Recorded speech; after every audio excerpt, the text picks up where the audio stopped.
दोस्तों स्वागत है आपका मेरे YouTube चैनल इंग्लिश बाबू पर।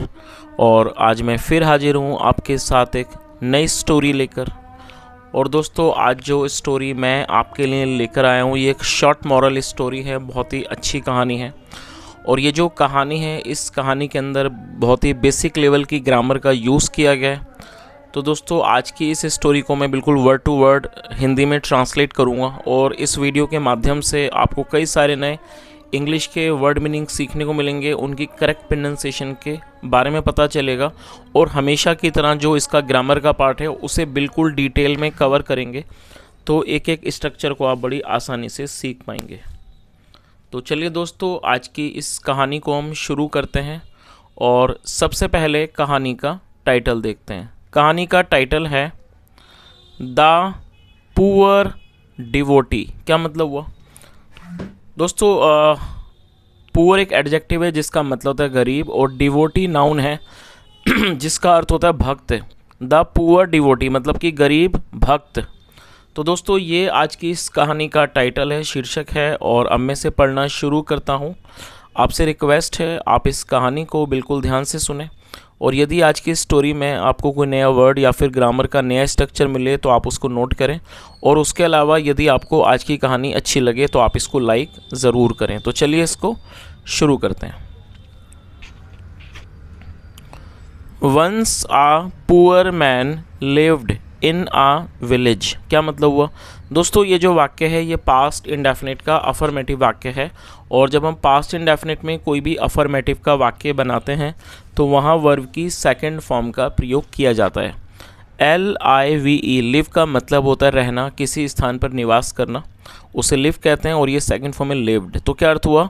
वंस एक बार, आ पुअर मैन एक गरीब आदमी, लिव्ड रहता था, इन आ विलेज एक गांव में। तो इस पूरी लाइन का क्या अर्थ हुआ? Once a poor man lived in a village मतलब एक बार एक गांव में एक गरीब आदमी रहता था।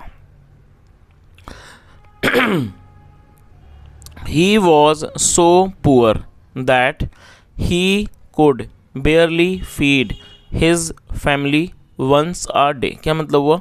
He was so poor। दोस्तों ये जो वाक्य है ये सिंपल पास्ट का वाक्य है। सिंपल पास्ट का मतलब होता है जब हम पास्ट में कोई ऐसा वाक्य बनाते हैं जहाँ पर वॉज या वर्ब का प्रयोग हेल्पिंग वर्ब के रूप में किया जाता है, साथ में नाउन या एडजेक्टिव को लेकर वाक्य बनाते हैं। और इस तरह के वाक्यों में कभी भी किसी वर्ब का प्रयोग नहीं किया जाता है तो इन्हें नो एक्शन सेंटेंस भी कहा जाता है। ही वॉज सो पुअर वह बहुत गरीब था कि दैट मतलब कि ही कुड बेयरली फीड। दोस्तों बेयरली का मतलब मुश्किल से, जो कि एक एडवर्ब है। एडवर्ब का मतलब होता है ऐसा कोई भी शब्द जो किसी वर्ब की विशेषता का वर्णन करता है, उससे एडवर्ब कहा जाता है।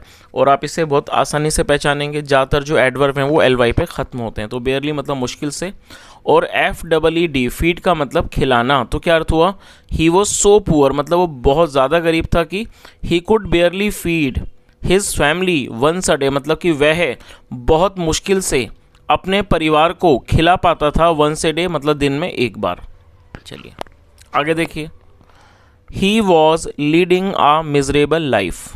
दोस्तों ये जो वाक्य है ये पास्ट कॉन्टिन्यूस का वाक्य है। पास्ट कॉन्टिन्यूस का मतलब होता है पास्ट में जब हम ये दर्शाते हैं कोई क्रिया चल रही थी, हो रही थी, जहाँ पर वॉज या वर्ब का प्रयोग हेल्पिंग वर्ब के रूप में किया जाता है।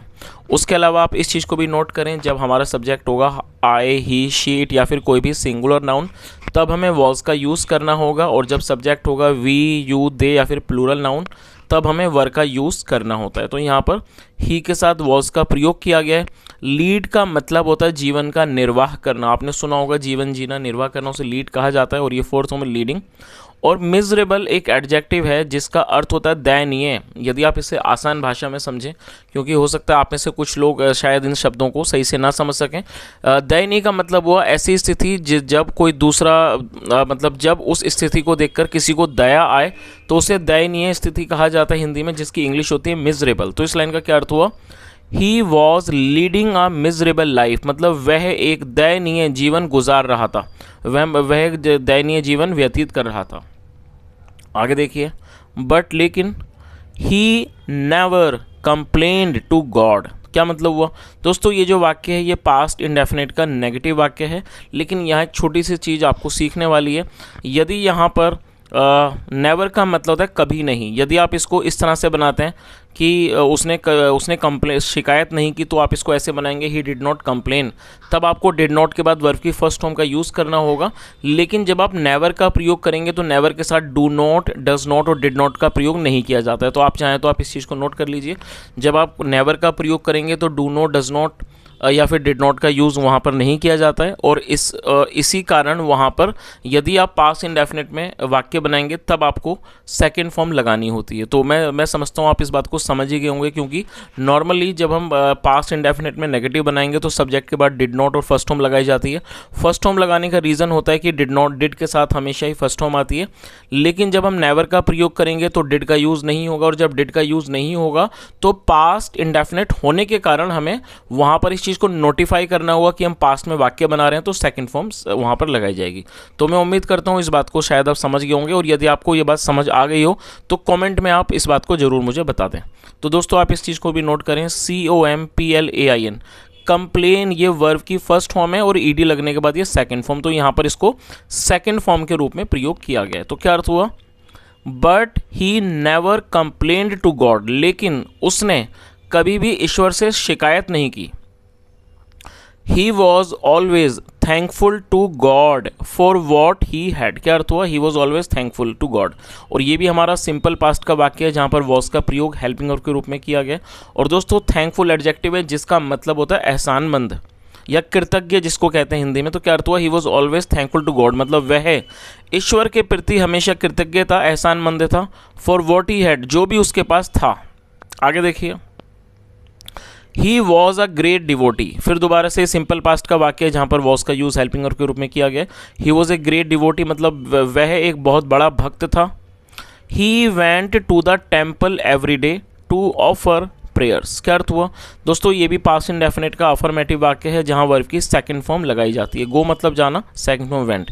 ही went to the temple every day मतलब वह हर रोज़ मंदिर जाता था। टू ऑफर, ऑफर का मतलब होता है कुछ देना, किस चीज़ की पेशकश करना। टू ऑफर प्रेयर्स का मतलब क्या हुआ कि अपनी प्रार्थनाओं को देने के लिए, प्रार्थना करने के लिए वो हर रोज़ मंदिर जाता था।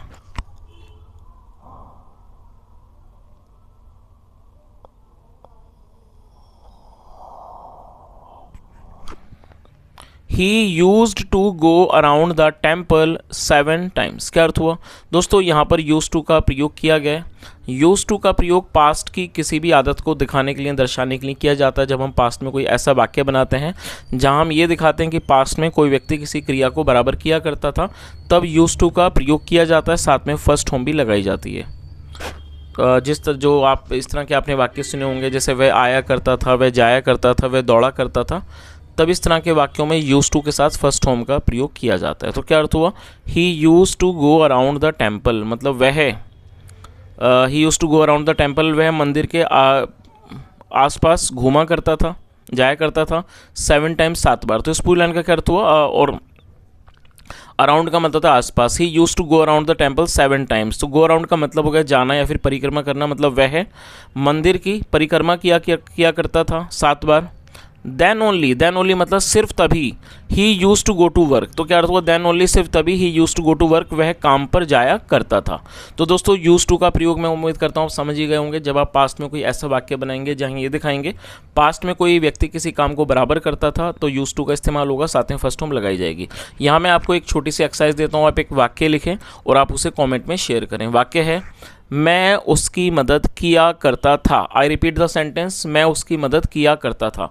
तो दोस्तों आप इस वाक्य को बनाएं और कमेंट में ज़रूर बताएं। आगे देखिए, वन डे एक दिन, God felt sorry for the poor condition of his devotee, क्या अर्थ हुआ, वन डे मतलब एक दिन, गॉड फेल्ट सॉरी, ये भी पास्ट का हमारा अफर्मेटिव वाक्य है। फील सॉरी का मतलब दुखी होना, सेकेंड फॉर्म होती है फेल्ट सॉरी, मतलब एक दिन ईश्वर ने दुखी महसूस किया। फॉर द पुअर कंडीशन मतलब उस गरीब परिस्थितियों के लिए, ऑफ हिज डिवोटी अपने भक्त की। तो इस पूरी लाइन का क्या अर्थ निकला कि एक दिन ईश्वर को दुख हुआ, किस चीज़ के लिए, for the poor condition of his devotee मतलब अपने भक्त की मतलब इस गरीब हालत पर जो ईश्वर थे उन्हें दुख महसूस हुआ। सो इसलिए ही kept a bag full of gold coins for him outside the temple. और ये भी पास्ट का अफर्मेटिव वाक्य है दोस्तों। कीप का मतलब होता है रखना, सेकेंड फॉर्म है कैप्ट। सो इसलिए ही कैप्ट, उन्होंने रख दिया, क्या रख दिया, अ बैग, एक बैग रख दिया, बैग मतलब थैला रख दिया, फुल ऑफ गोल्ड कॉइन्स, सोने के सिक्कों से भरा हुआ, फॉर हिम, उसके लिए, आउटसाइड द टेम्पल, मंदिर के बाहर। तो इस पूरी लाइन का क्या अर्थ निकला, so he kept a bag full of gold coins for him outside the temple, इसलिए उन्होंने एक थैला रख दिया सोने के सिक्कों से भरा हुआ उसके लिए आउटसाइड द टेम्पल, मंदिर के बाहर।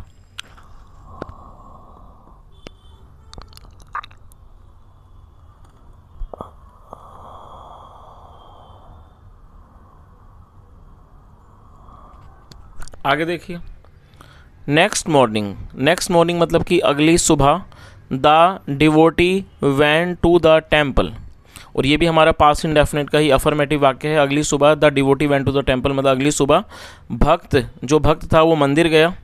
ही went around the temple with his eyes closed and chanting God's name. क्या अर्थ हुआ दोस्तों, यहाँ गॉड के बाद एपेस्ट्रॉफी एस है, इसका प्रयोग जब किया जाता है जब हम किसी नाम या व्यक्ति के साथ को जोड़ते हैं, तो एपेस्ट्रॉफी एस का यूज़ किया जाता है पजेसिव केस के लिए।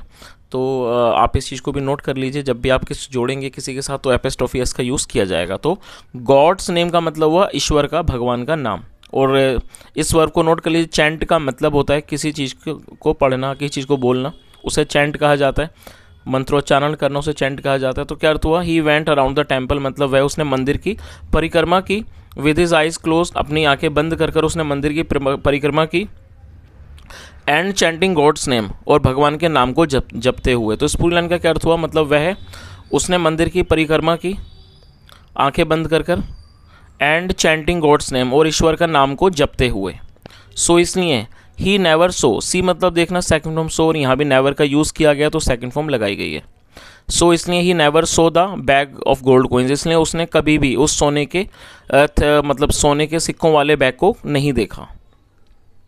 Seeing this God thought no one gets anything before time or more than his Fortune. क्या अर्थ हुआ, सीइंग दिस मतलब ये देखकर, ऐसा देखकर, गॉड थॉट, THIN के थिंक का मतलब होता है सोचना या फिर लगना, सेकंड फॉर्म में थॉट मतलब ये देखकर गॉड थॉट, ईश्वर ने सोचा, no one gets anything before time or more than his Fortune.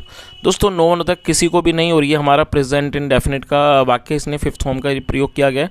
मतलब इस चीज़ को देखकर ईश्वर ने सोचा कि no one gets anything before time मतलब किसी को भी समय से पहले नहीं मिलता है, और मोर देन हिज फॉर्चून या फिर अपने भाग्य से ज़्यादा नहीं मिलता है। तो उन्होंने क्या सोचा कि किसी भी व्यक्ति को समय से पहले और अपने भाग्य से ज़्यादा नहीं मिलता है। तो दोस्तों यही आज की इस कहानी का कह सकते हैं मॉरल है। जैसा हमने यहाँ पर देखा कहानी के अंदर जो ये लास्ट लाइन है कि no one gets anything before time or more than his Fortune, की मतलब किसी भी व्यक्ति को समय से पहले या फिर उसके भाग्य से ज़्यादा नहीं मिलता है। तो ये आज की एक छोटी सी कहानी थी। मैंने अपनी तरफ से पूरी कोशिश की आपको हर एक वर्ड की मीनिंग समझाने की, अलग अलग स्ट्रक्चर को बताने की, वर्ड मीनिंग की भी। और यदि आपको आज की कहानी अच्छी लगी हो, मेरा पढ़ाने का प्रयास भी अच्छा लगा हो, तो दोस्तों लाइक ज़रूर करें, और सिर्फ लाइक ही ना करें, यदि हो सके तो आप इस चैनल को सब्सक्राइब ज़रूर करें, और इस वीडियो को ज़्यादा से ज़्यादा अपने दोस्तों के साथ शेयर करें ताकि और भी लोग इस तरह के वीडियोज़ को देखकर इंग्लिश सीख सकें। और उसके अलावा यदि आपका कोई सुझाव हो तो आप कमेंट में ज़रूर बताएं। सुनने के लिए thank you so much. Have a nice day and bye.